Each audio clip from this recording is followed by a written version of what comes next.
Our second presentation today will be given by Dr. Cliff Ohmart. Cliff Ohmart is the senior scientist at Sure Harvest.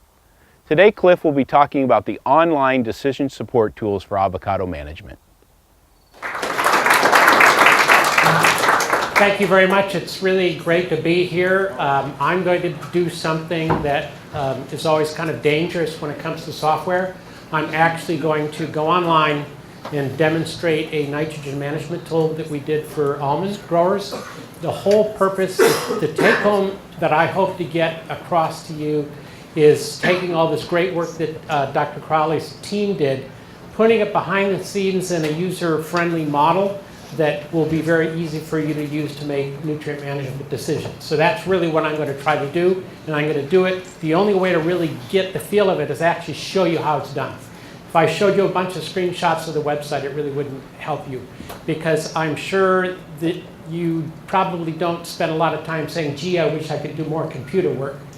And so the idea behind these decision support tools is that they're easy to use given what you're trying to do with them.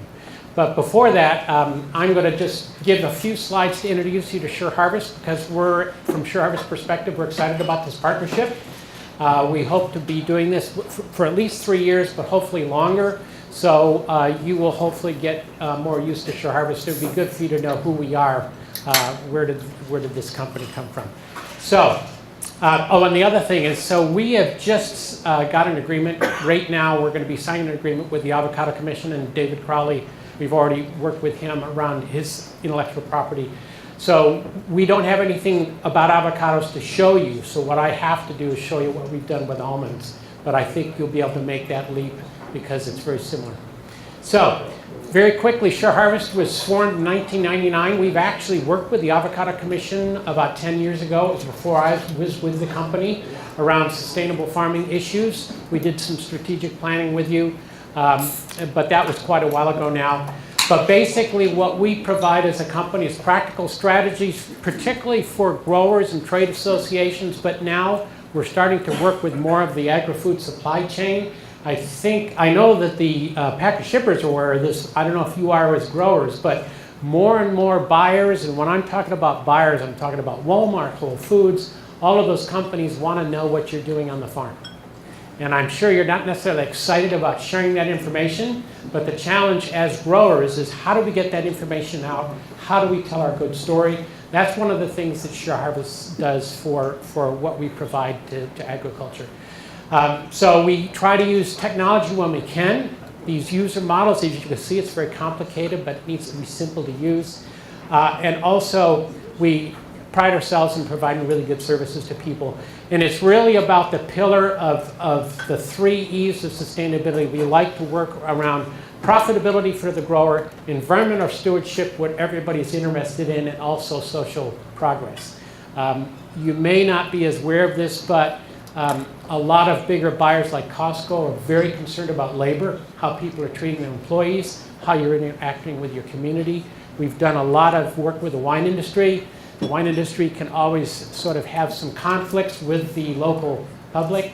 It's the first time I heard about light pollution, because if you've got a winery and they're having a big wedding and it's 11 at night, for the neighbors, it's kind of hard to deal with. So it's all of these issues around employees and working with your neighbors. So what do we offer? We offer a range of things. Sustainable sourcing, as I've already mentioned it, more and more buyers want to be buying their food from people that are using sustainable practices. That's what sustainable sourcing is, so we work on that. We work with trade associations in particular to help them develop these programs to meet all these challenges. We do compliance management. We also manage a certification program for protected harvest, which certifies wine, grapes, and citrus and stone fruit. And then we do verification services, and then we also have farm data management software, which is this farming management information system. Particularly the wine grape growers, about 140,000 acres of vineyards in California use our software for day in, day out management of irrigation, pesticide use, work orders, and all of that goes with it. So these are some of the clients that we work with.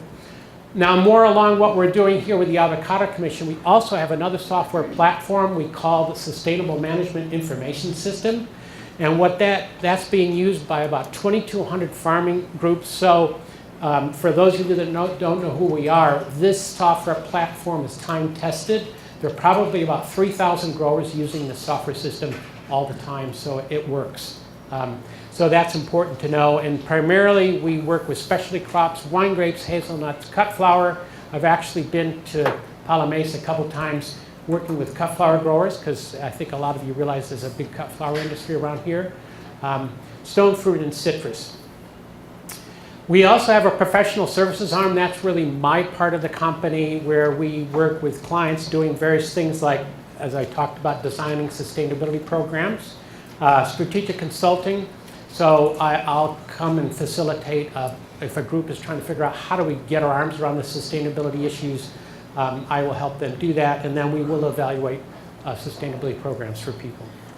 So how did Sure Harvest get into these decision support tools? We started out back in the mid-2000s with the wine industry, developed with them a very complicated and elaborate and self-assessment, so growers could say, I am doing all these different practices, vineyard by vineyard, and we could capture all that in a software platform in a very easy-to-use way. So that's how the software platform, I'm going to show you how it got its start. Well, that's really beneficial for especially trade associations to answer these issues about what are our growers doing. But as a grower, you're more interested in, well, how much nitrogen should I put on tomorrow? How much water should I put on next week? So we started meeting some of these demands we were getting from our clients. It really started with the wine industry. They were getting more and more questions about what's your greenhouse gas emission? What is your energy intensity? So we started building some metrics into this self-assessment platform so they could do these calculations. But then with the almond industry, I don't know how many of you are aware, but I think you probably talk about a cropping sector with a target on their back during the drought. How many feet of water does it take to produce one almond? That was in the newspaper all over the country. So we worked with them to develop an irrigation scheduling platform. And then very much connected to that is nitrogen. Nitrogen is a very important element for almond production. So what I'm going to be showing you now is this nitrogen management tool we created for almond growers to tackle a very similar situation with University of California research with a very complicated model that we distilled into the background and created a tool for growers to use that didn't take them all day to run. And this is, you'll actually be seeing this. And now going back to what we'll be doing with David Crowley's work is this, all of the different elements he was talking about, we're going to basically start with nitrogen, partly because we can build on our experience with the almonds, but we will be eventually dealing with all of these elements as time goes on with this tool. So this is what it looks like, and now I'm going to shift from the podium over to the laptop. The important thing is just for me to describe what I'm doing and for you to see how I'm doing it and for you to say, you know, I think I can do that too. It's not, don't focus on the details because you grow avocados and this is about almonds. This system will work on, see now I've blown this up, so if you were on a desktop, this is what you would see. But this is, will work on any device, including tablets, your cell phone, a desktop. You can do this from anywhere. And really, the important thing here is, well, first, everybody gets a username and password, so I'm going to sign in as a user. And so you would get this probably from the Avocado Commission. One of the things that's important is for you to realize that this data is totally confidential. So anything you put into the system, no one can get their hands on it at all. And I will reassure you, the Almond Board was very concerned. We now have over 1,000 almond growers with data for the last 4 or 5 years in the system. And the Almond Board was very concerned about, look, I love the internet, they try to sell you stuff. So they're very concerned about somebody, they're a federal marketing order. What about freedom of information? If somebody wants to come in and say, I want all that data, they can't touch it. And the reason they can't is because Sure Harvest manages that as a business, and we are not exempt. We are exempt to that, so we protect growers' data. Growers are very concerned about who can get their data, and it's very important for you to understand when the system gets going, this is totally confidential because you will have your own username and password, very encrypted. So Now, where this is similar to what you're doing, we worked with Patrick Brown, who is sort of the almond equivalent to David Crowley. He works at UC Davis, developed over years about a bunch of research around nitrogen and almond growing. So the model that we're using to base this on is Patrick Brown's model. And basically, it's based on plant demand of nitrogen. You want to be fertilizing, and the same goes for any plant. You want to be putting the nitrogen on when the plant's going to be taking it up. And why is that important? Because if you put too much on, nitrogen is a mobile element, it leaches, and I know you're very subject to the irrigated lands program. The Central Valley, they actually now are in a situation, growers have to create a nitrogen budget based on plant demand, keep it on file, and then submit it to their water board. So one of the things you're going to see when I'm done, I'm actually going to go through and create a nitrogen budget, and when it's done, we click a button and it produces the report that they need for their irrigated lands program. The other thing to remember, this is done orchard by orchard. Once you put your orchard information into the system, it stays there, so you have your library of orchards. And anytime you do a nitrogen budget, it stays there. You can pull it up anytime you want to. You can work on it as the season goes, so I'm going to show you that. So let's go. I'm going to just go. Now, in this almond system, they have this self-assessment program I told you about. They can assess themselves on all the practices. This is this part of it, but I want to just show you. So for this test user, he has a series of orchards here, and it always stays there as a library. So when I do a nitrogen budget, when I start my nitrogen tool, I'm going to be coming to this list of blocks and picking the one that I want to do. So the important thing to remember is once you put your information in here for an orchard, so it'd be the name, the size, the location, the soil type, you only have to do it once, and then it stays there in the system. So I'm going to go to the nitrogen calculator now, and I'll just show you. Actually, here's one. I'm going to open this up, and I'm going to delete it because I'm going to create a new one for this. So let's just delete that budget, and now I'm going to come back out. Okay, here we go. So say that it's March. We're going to pretend it's March, so that's the beginning of when you're going to be fertilizing for almonds, and I want to create my nitrogen budget. I click on Add a Budget, and hopefully you can see that okay. I tell it, okay, it knows who I am. I'm going to look at my list of orchards, and I'm going to look at McHenry Ranch. That's the one I'm going to do the budget for. So I click on that, and it says enter your budget.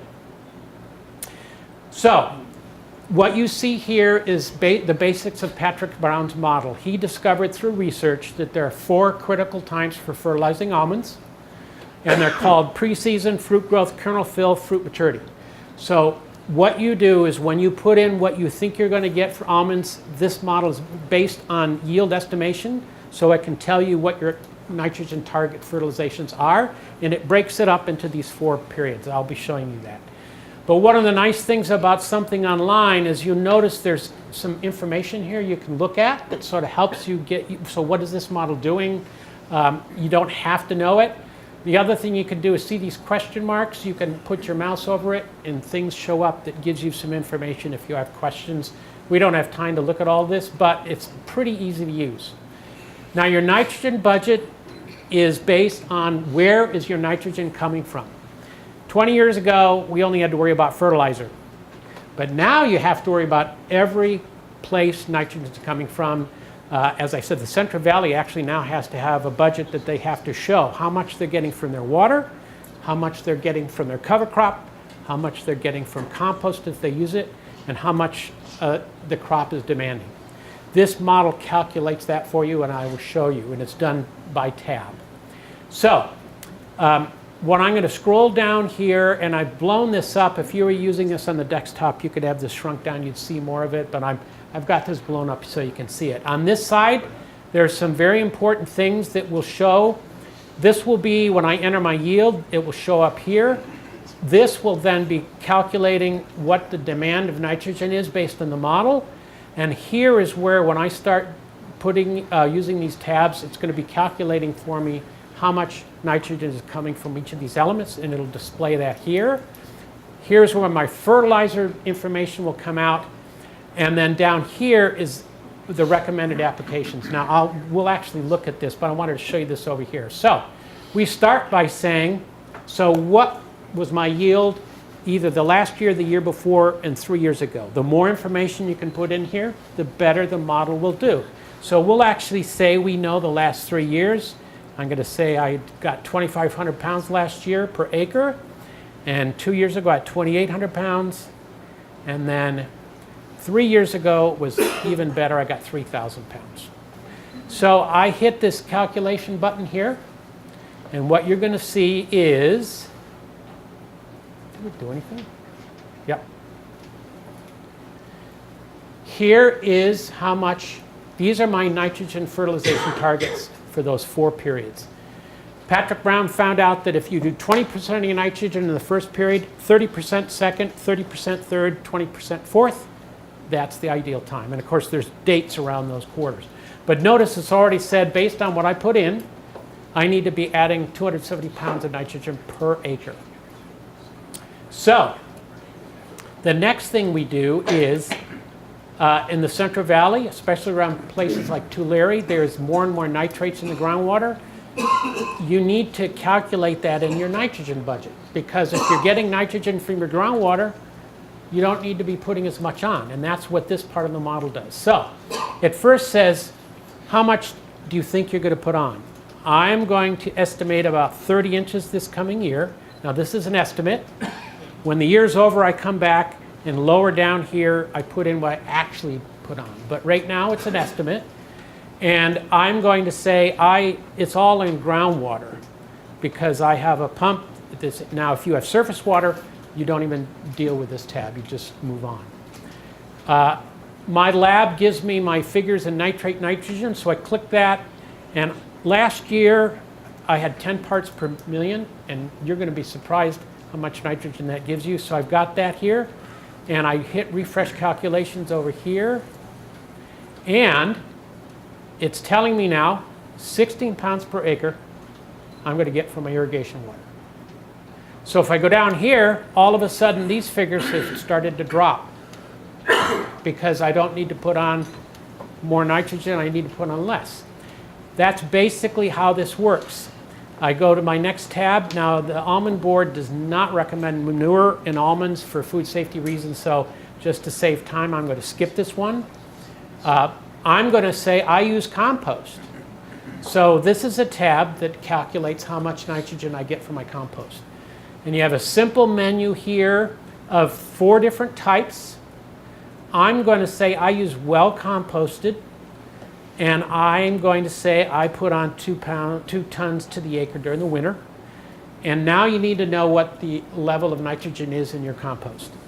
And if you don't know that from your vendor, they've got to be able to tell you how much there is now. I mean, nowadays, when you put whatever on, you've got to know what's in it. So my vendor says 1.5% nitrogen is in my compost. I hit refresh calculations. And here is the credit from my compost, 12 pounds of nitrogen. Now the model is clever enough to know that it doesn't get released all in 1 year. So what it's done is it's allocated for the first year how much nitrogen. Now when I come back next year to do a budget, it will remember that I put on 2 tons of compost this last winter, and that'll start building in my model as well. So again, a lot of complicated stuff sort of made fairly simple.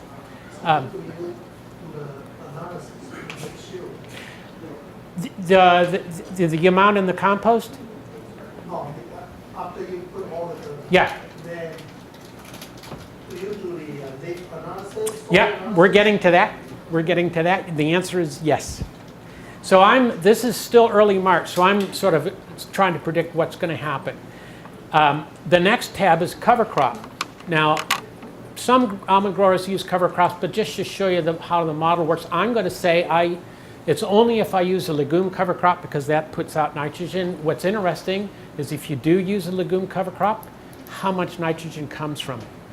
So I'm going to say I have a very good cover crop, and then I'm going to say that I mow it in. I don't disc it in, so the model knows about how to make those calculations. I hit refresh calculation, and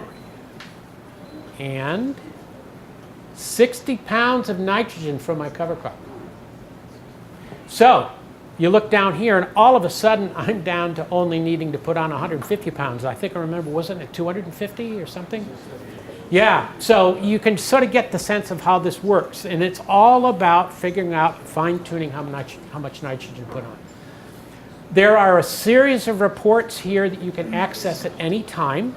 This bottom one is for the meets the needs of the Irrigated Lands program. I will show you that at the very end. But if you wanted to get a PDF file summary of what we've done so far, I just click that button, and it is going to, is it doing anything? Oh yeah, took a while. It'll say, do you want to see it? And this is basically a file that's, if you blow this up, you will see that it's got the figures that I've been putting in. It's got the year, the name of the orchard, the predicted yield, and all the stuff we've just been putting in. And you can print it out, you can save it, but it just shows, oh, and I didn't even talk about this. As soon as I put in my predicted yield, a little graph shows up in a graphical form how much nitrogen you need. And what you're going to see is as I start applying fertilizer, it's going to be calculating, a little red bar is going to show up to show how I'm doing according to what I'm aiming for. We're going to do that next. So I think we're ready now to put on some fertilizer, because I've estimated what's coming from all the others. And remember, it's only March now. So let's put on our first pre-season fertilization for nitrogen. And I just click Add Fertilizer. Now there is a library, well, first of all it says, well, what part of the year is it going to be? It's early spring. Oh. And I am going to say that, let's pretend that it's March 22nd. And that's when I'm going to put it on. There's a library of fertilizers already in here. Just for demonstration purposes, to make this quick, I'm going to pick something easy. The UN32 is what I'm going to use in my drip irrigation. It knows that it's a liquid. It already knows how much nitrogen it is per gallon. All I have to do is figure out, well, how much am I going to put on? I am going to put on 6 gallons of UN32, and, oh, come on. And it knows that it's going to be 21 pounds of nitrogen.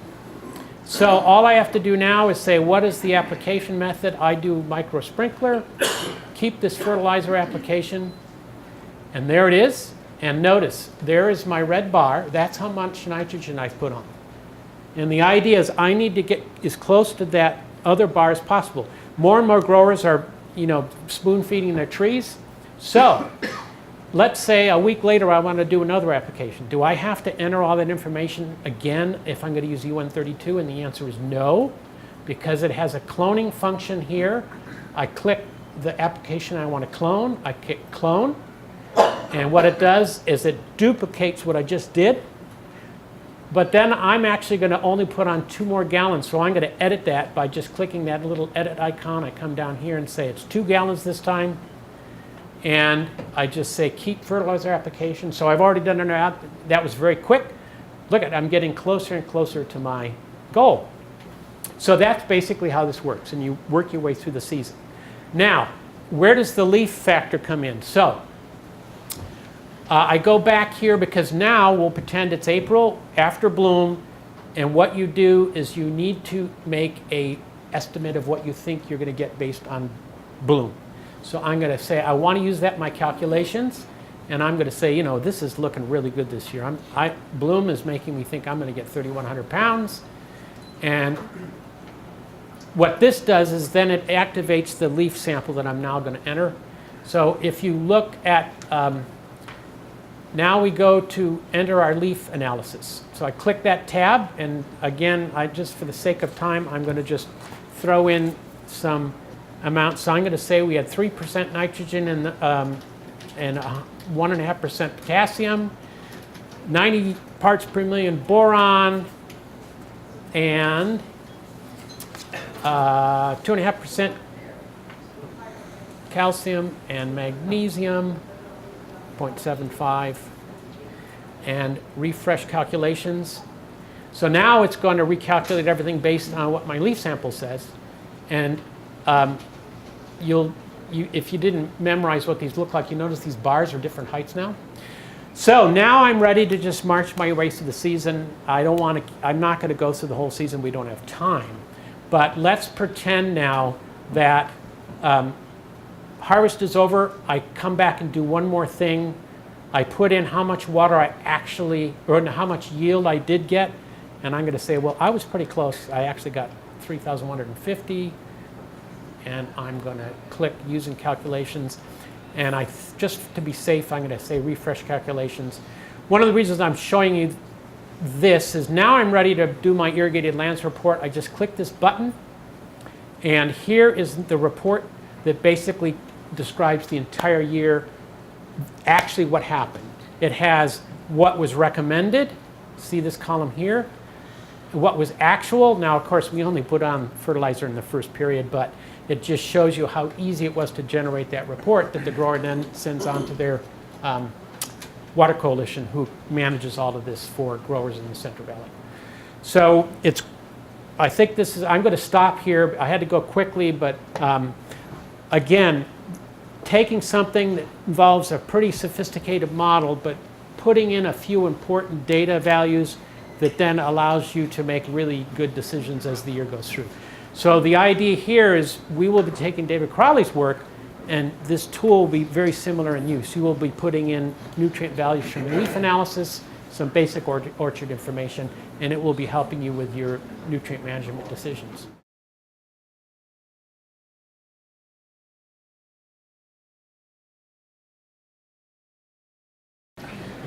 Yes, you do.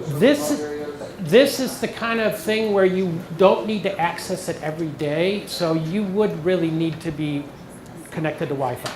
Now, our farm software you can use separate because you're out, but this is the kind of thing where you will be, every time you do a fertilizer app, you will be putting something in, but you don't necessarily have to do it in the field.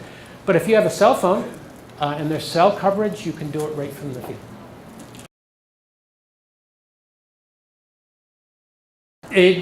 Well, that really is whoever, like this would be David Crowley's team. Whatever the tables that this is based on, how often that gets updated, that really is up to them. If that is what you're getting at, you know, how often is the data that this is based on changed and updated? And that's really up to the research team.